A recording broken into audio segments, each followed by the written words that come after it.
The IRS has recently laid out its changes for the future. So, here in recent months, we've been talking about the Inflation Reduction Act here on My Favorite CPA. And there's an update here in the news. What do you know? The IRS has been allocated almost $58 billion. Let's talk about how they think they may spend it. About a year ago, the Inflation Reduction Act was put in place, and included in the Inflation Reduction Act was an allocation for the IRS. The IRS has come out and described out of the $58 billion, they would allocate $3.2 billion towards taxpayer services.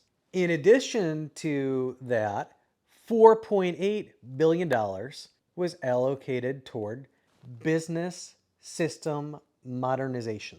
So the remaining balance, $50 billion more or less, presumptively will be used for IRS staffing and for sustaining and longevity of IRS operations.